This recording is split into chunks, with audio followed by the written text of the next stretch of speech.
I want to tell you about the third night, but if I start there, you won't believe me. So I'll start with the sound instead, because the sound is the only part of this I can still hear clearly, even now, months later, in rooms that have nothing to do with radios. It was 2:14 in the morning. I was alone in a building that hadn't had a real audience in 11 years. And a voice came through the console, through a channel that wasn't connected to anything, and it used my name. Not the name on my badge. The name my mother stopped calling me when I was 7 years old. I'm going to tell you how I ended up in that building, what the rules were, which ones I broke, and why I'm the only person who's worked that shift and can still tell you about it in the first person. Get comfortable. This one takes a while, like the shift did. I'd been out of work for 4 months when I saw the listing. Overnight board operator. WKLR 1470 AM. No on-air experience required. Immediate start. $22 an hour, which for a job that mostly meant sitting in a chair and pressing buttons, felt like a mistake in my favor. I applied the same night. I got a call back in 9 minutes. That should have been my first clue. Nobody calls you back in 9 minutes for a job that pays that well and requires that little. But I wasn't thinking about clues. I was thinking about rent, and about the specific kind of tired that comes from checking your bank account every morning like it might have changed overnight through sheer willpower. WKLR wasn't a station anybody listened to anymore. Not really. It broadcast automated programming, classic country, feed from a syndication service, a farm report that hadn't been updated since a different administration.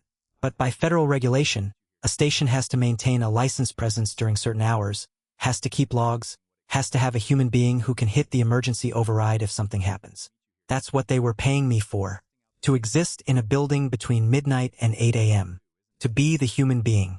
The building sat about 4 miles outside town, past the last gas station, down a service road that the county stopped maintaining sometime in the last decade. It had been a real station once, local news, local DJs, a call-in show people apparently used to phone during their lunch breaks just to hear their own voice on the radio. Then the ownership changed hands twice, the staff got cut down to almost nothing, and now it was just a transmitter, a tower, and a building that existed to legally justify both.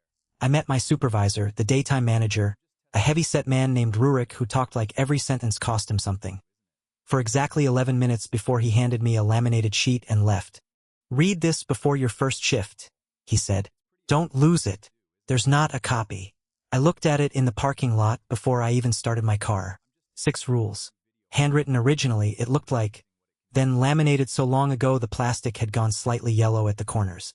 I'm going to give them to you exactly as they were written, because the wording turned out to matter more than I understood at the time. Rule 1. Keep the transmitter live at all times, even during dead air. Never manually cut the signal, no matter what you hear come through it. Rule 2. If a caller reaches the studio line after 2 a.m. and does not give a name within the first 10 seconds, do not speak. Let the line disconnect on its own. Rule 3. Studio B is not to be entered during the overnight shift. If the door to Studio B is open when you arrive, do not investigate. Log it and continue your shift. Rule 4. If the emergency alert tone activates, remain in the control room with the door shut until the tone stops completely. Do not look out the window during the tone. Rule 5. Log every anomaly by time. Do not editorialize. Facts only. Rule 6. If you hear your own voice on the monitor speakers when the mic is not live, leave the building immediately and do not return that night. I remember reading Rule 6 3 times and laughing, alone in my car in an empty gravel lot. I thought it was corporate humor, the kind of thing a bored former employee scribbles onto a laminated safety sheet as a joke that outlives the joke teller. Fire safety instructions with one weird line thrown in for the new guy to find funny. I want to be honest with you about something. Even now, knowing what I know, I don't think Rurik was messing with me. I think he genuinely believed every word of that sheet. I think that's worse. The building at midnight looked exactly like what it was. A low brick rectangle with a radio tower behind it. Red lights blinking against a sky with no other light for miles. The lobby smelled like carpet that had been wet once and never fully dried. There was a coffee machine from what must have been the 90s. There was a cork board with photos on it, curling at the edges of DJs who'd worked there when the building had a reason to have DJs. The control room was small. One long desk, a mixing board with more channels than the station used, 3 monitors, a window looking into an empty performance studio. where a piano sat under a drop cloth like furniture in a house nobody lived in anymore, and a second door unmarked at the far end of the hallway. Studio B. It was closed. I noted that mentally with something like relief, and I sat down at the board. The first 4 hours were profoundly boring in a way that almost undid all my nervousness. The automated programming ran itself. Classic country, a syndicated overnight talk show, a canned farm report I could recite from memory by 3 a.m. I filled out the log Rurik gave me. A genuine paper log, the kind with carbon copies, with things like 12:47 a.m., nothing to report, and 1:30 a.m., HVAC cycling normally. At 1:58 a.m., the studio phone rang. I want you to understand that this line almost never rang. It existed for emergencies, for the FCC, for the rare listener nostalgic enough to want to talk to a human. Rurik told me it maybe rang twice a month. It rang at 1:58, 2 minutes before the cutoff in Rule 2, and I picked it up out of habit before I even thought about the laminated sheet sitting 6 inches from my hand. WKLR, overnight desk. Silence. Not dead air silence, occupied silence. The specific quality of silence that comes from someone holding a phone up to their own breathing. Hello, I said. Nothing. I looked at the clock. 1:59.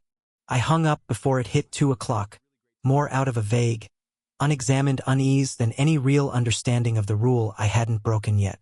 I wrote in the log, 1:58 a.m. Call received. No response. Caller hung up. I didn't think about it again for almost 2 hours. That's the thing about a rule you haven't broken yet. It doesn't feel like a rule. It feels like a coincidence you got lucky on. By 3 a.m., curiosity does something to the human brain that fear hasn't caught up to yet.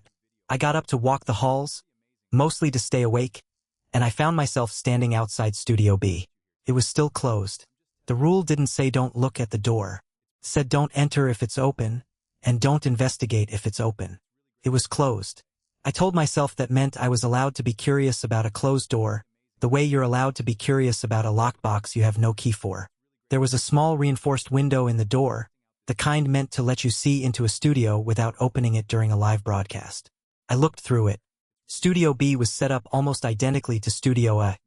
A mixing desk, a microphone on a boom arm, acoustic foam on the walls gone gray with age. Except there was no drop cloth. Everything in Studio B looked recently used. Not old recently. Tonight recently. The chair was pulled out at an angle, like someone had stood up from it in a hurry. I logged it. 3:04 a.m. Studio B door closed. Interior appears recently occupied. No entry made. I went back to the control room and I told myself that was that. At 4:12 a.m., the automated programming cut to dead air.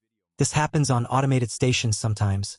A scheduling gap, a file that doesn't load, 30 seconds or a minute of nothing before the system self-corrects.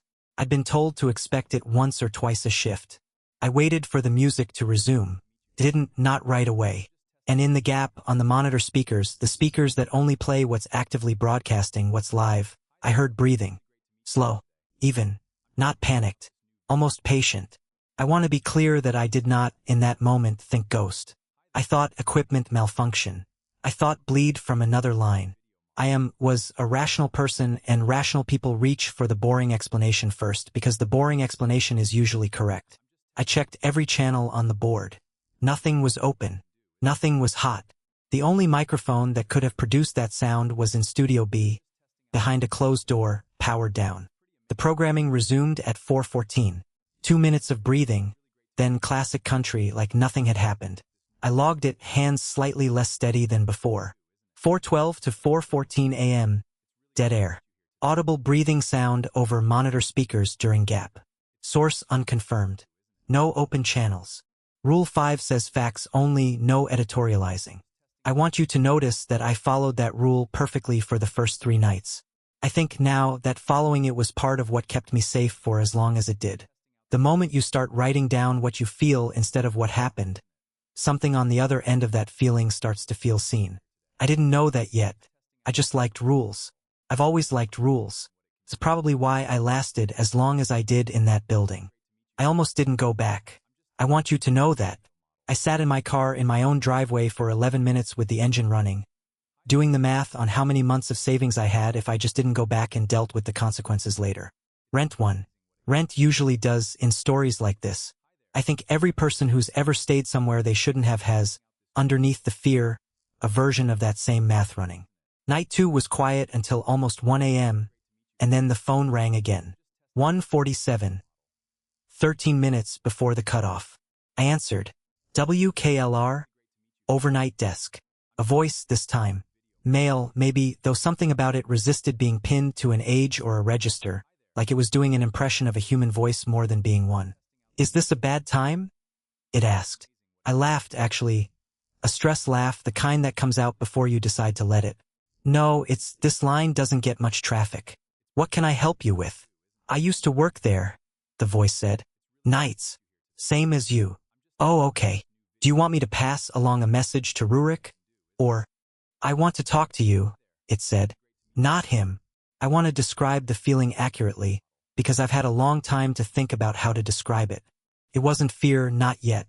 It was the feeling of a conversation going somewhere you didn't agree to, like being on a ride that doesn't ask before it starts moving. What's your name? I asked. Rule 2 was already loosely in the back of my mind if they don't give a name in the first 10 seconds, but he'd already been on the line for almost a minute by then, and something in me decided that meant the rule didn't apply anymore. That's the thing about rules written by someone else. You start negotiating with them the second they become inconvenient. There was a pause. Then, ask me something else. What's your name? I said again, firmer. You already know that one doesn't work, he said. And there was something almost like amusement in it. Ask me something else. I hung up. I sat there with my hand still on the receiver for a long time. Then I wrote in the log, carefully, factually, 1:47 a.m., call received. Male presenting voice, claimed former overnight employment at station. Refused to provide name when asked directly. Caller terminated topic rather than call. Duration approximate 90 seconds. 90 seconds. Almost a full minute and a half past the 10-second window in Rule 2. I hadn't broken the rule the way it was written. I never spoke first, I never engaged without him speaking. Technically the rule was about my silence during an unnamed caller in the first 10 seconds, but I understood, sitting there, that I'd been having a conversation with something that had told me, almost helpfully, that its name was the one piece of information I wasn't going to get. And I hadn't hung up until it told me to ask something else. I don't think the rules on that laminated sheet were ever meant to be airtight legal contracts. I think they were the minimum viable version of don't. I think somebody wrote them exhausted, at 4 a.m., after learning the hard way exactly how much room there was to interpret each one badly.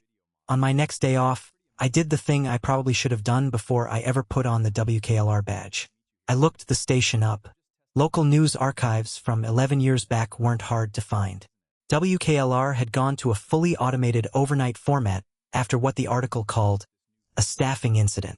The specific language used by the paper was clinical, careful, the language of a small-town outlet that knew a defamation lawyer might be reading. It mentioned an overnight board operator named Alexander Voss who had, according to the article, not completed his final scheduled shift and had not been located since. It mentioned that station management declined to comment on the ongoing search. There was a photo, employee ID badge photo, grainy, from the newspaper's low-resolution archive scan. A young man, maybe mid-20s, unremarkable in the specific way that makes a face hard to place afterward. But something about the eyes in that photo made me feel, distinctly, like I'd been looked at before I'd even opened the article. I searched his name with WKLR and found one more thing.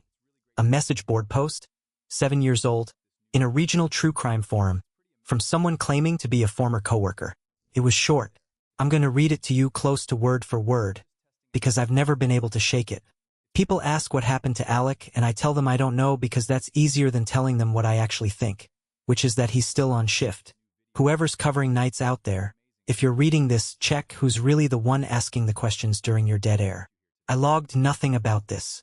There was no rule that covered it. But I started sleeping with the article open on my phone, on the nightstand, like it was a nightlight. Now we're back to where I started. 2:14 a.m. I'd made it through the first 90 minutes without incident. The programming had run clean, no calls. Studio be closed and undisturbed when I checked at midnight per my new personal habit. At 2:11, dead air hit. Not the usual scheduling gap. The system indicator showed the next file queued and ready, timestamp to play, and it simply didn't. 3 minutes of silence on a system that had never failed that way before. 2:14, a voice came through the monitor speakers. Not the control room speakers that play whatever's broadcasting. The monitor speakers, the ones wired specifically to Studio B, so an operator in the control room could hear what was happening inside a studio without a live mic being open on the actual broadcast.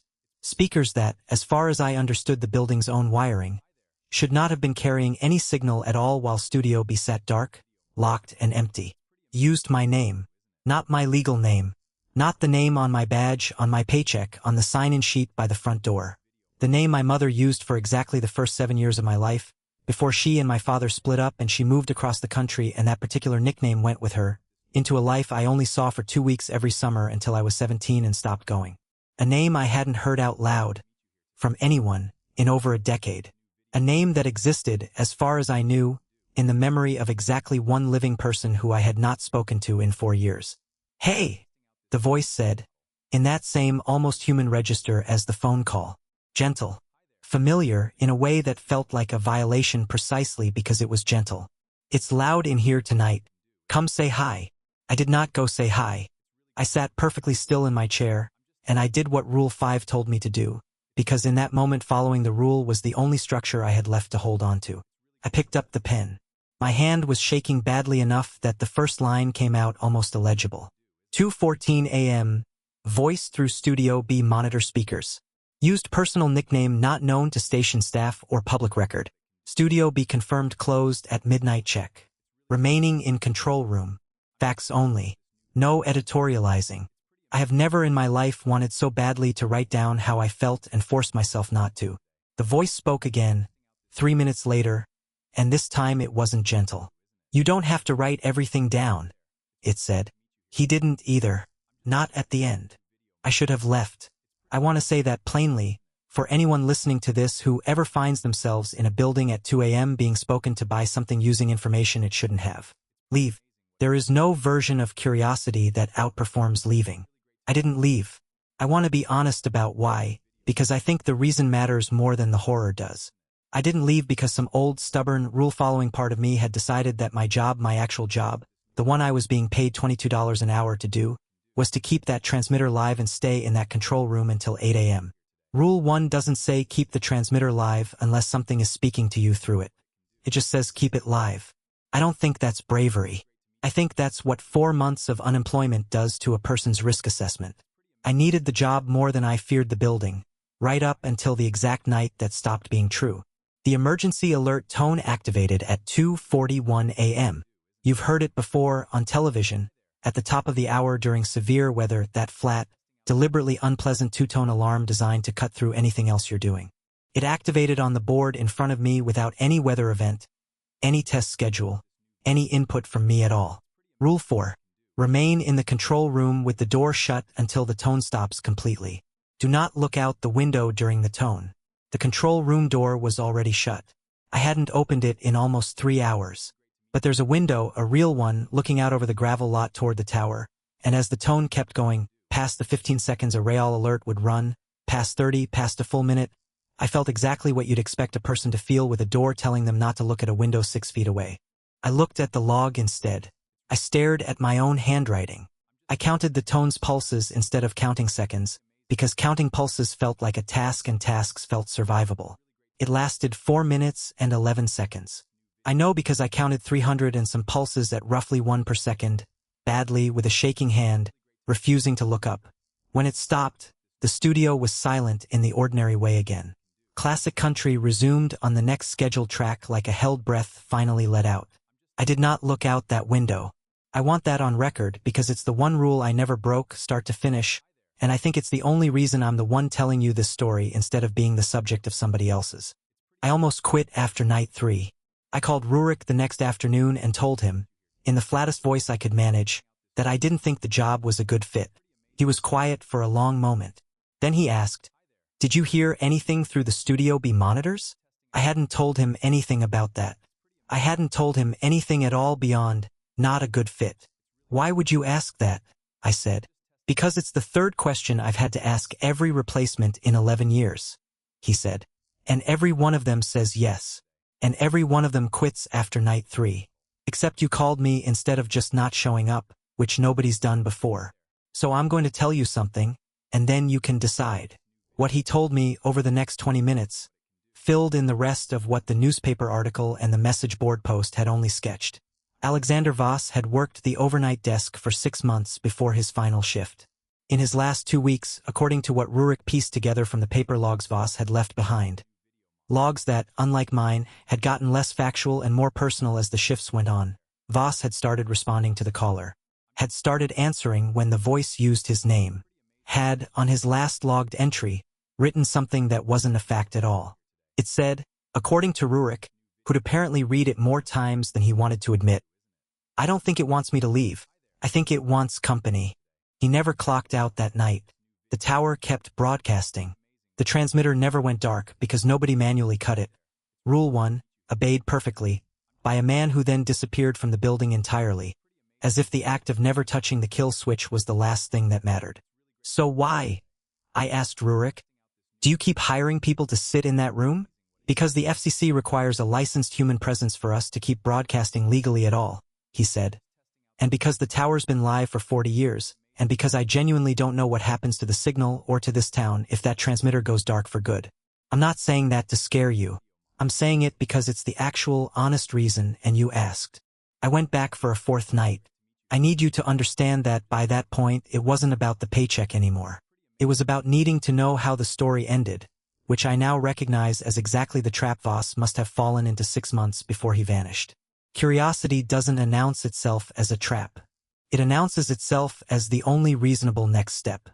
Night 4. Midnight check, walking the hall out of habit. Studio B's door was open. Not wide. Just a few inches, the way a door settles when its latch hasn't fully caught, throwing a thin blade of interior light. Light that shouldn't have had any power source, since the studio's breaker had, according to the panel in the hallway, been switched off for years across the hallway carpet. Rule 3. If the door to Studio B is open when you arrive, do not investigate. Log it and continue your shift. I want to tell you I obeyed it perfectly. I obeyed it for 11 minutes. I stood in the control room with the log open in front of me, pen in hand, having written 12:03 a.m. Studio B door open approximate 3 inches upon arrival. Light visible from breaker disconnected studio. Not investigated per protocol. And I sat there telling myself that the sentence I just written was the end of my involvement with that door for the night.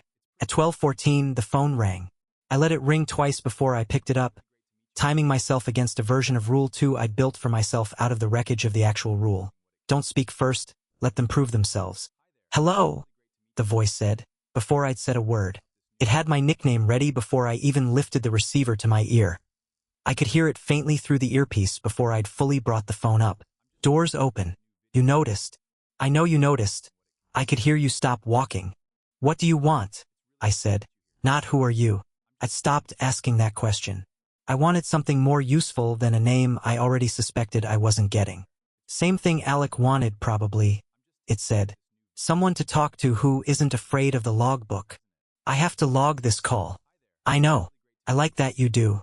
He stopped, near the end, writing down what was real instead of what he felt. That's when it got bad for him. You've been better at it than he was. Longer than he was, too, by 1 night now. I hung up. My hand was steadier than it had been on night 3, which frightened me more than shaking would have. I was getting used to this, and getting used to something like this felt like its own kind of danger.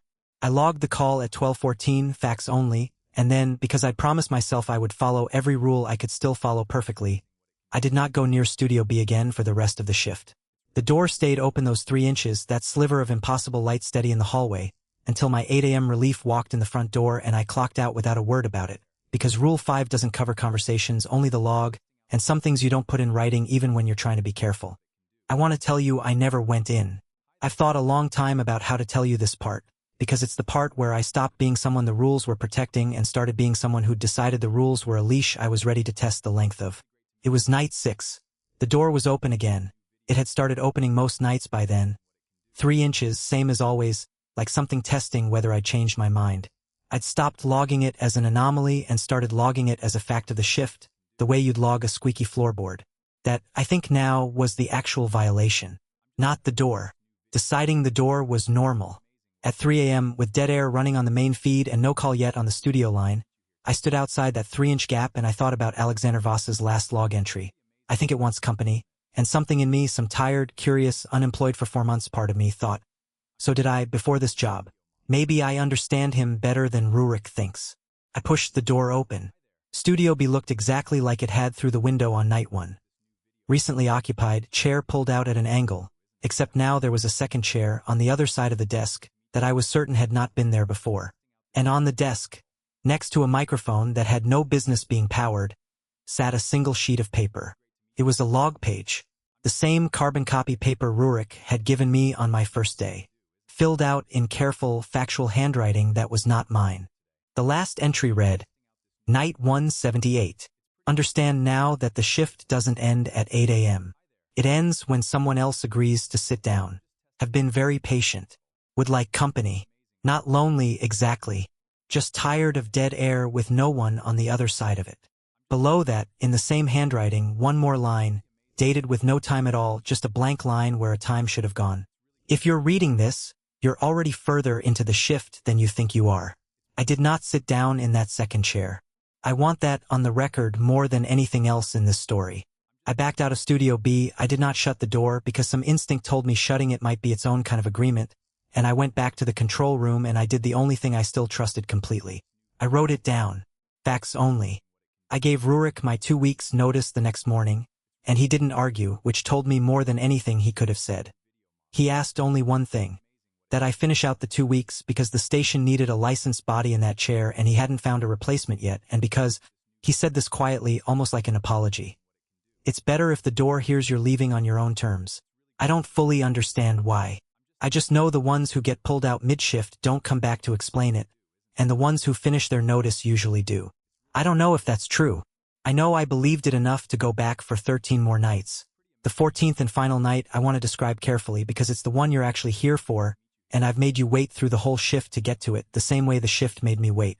At 1:58 a.m., 2 minutes before the Rule 2 cutoff, same as the very first night, like the building was closing a loop it had opened 2 weeks earlier, the studio phone rang. I picked it up on the first ring this time. WKLR. Last night on the overnight desk. Silence. Occupied silence, the specific weight of someone listening rather than absent. I'm leaving, I said, before it could speak first. Before it could reach for the nickname it liked to lead with. Tonight's the last one. I wanted you to hear it from me instead of finding an empty chair tomorrow. A long pause. Then, quietly, almost, I want to say sadly, though Rule 5 would tell me not to editorialize even now. Alec said that too. Then he didn't leave. I'm not Alec. No, it agreed. You logged everything. He stopped at the end. You never did. That's the difference. That's the only reason this conversation is going the way it's going instead of the other way. What's the other way? I asked, and I regret asking it to this day, because some questions you're better off letting stay hypothetical. The other way is I stopped being patient about the chair, it said. But you followed the rules. Even the ones you bent carefully. So, congratulations. You get the ending where you get to leave. The line went dead, not disconnected. Dead. The specific flat tone of a call that's ended rather than been dropped, at exactly 2 a.m. I sat in that control room for the remaining 6 hours of my final shift, and nothing else happened. No breathing over the monitors. No emergency alert tone. Studio B's door stayed shut, fully shut, latched, for the first time in 8 nights, and when I did my final walkthrough at 7:45 a.m., I looked through that small reinforced window one last time and saw the studio exactly as it had been on night 1. Drop cloth absent, chair centered and undisturbed, nothing recently occupied about it at all. I clocked out at 8 a.m. sharp. I signed the final log page. I wrote, in the last entry I will ever write for WKLR, 8 a.m., end of shift, end of employment, no further anomalies to report. Facts only, no editorializing. I found out, about 4 months later, completely by accident, that WKLR had hired a replacement the week after I left. A woman, younger than me, who according to a mutual contact from the unemployment office lasted exactly 3 nights before quitting without notice, the way I'd almost quit after my third. I don't know who's in that chair now. I don't know if the door still opens 3 inches most nights. or whether it stopped once I fulfilled whatever the 2 weeks' notice actually meant to whatever's living in that dead air. I know I still, sometimes late at night, in a house that has no radio equipment in it at all, think I hear something breathing at a low and patient volume just underneath whatever I'm actually listening to. I never called my mother to ask her whether she remembered the nickname. I told myself it was because it didn't matter anymore. The truer answer is that I was afraid that if I said it out loud, in my own voice, to a person who actually loved me, it would stop being just a name from something else's mouth and start being a name that something else could use to find me again. The tower's still broadcasting as far as I know. Rule 1, obeyed 40 years running, never manually cut, not once by anyone, even the ones who never came back to explain why.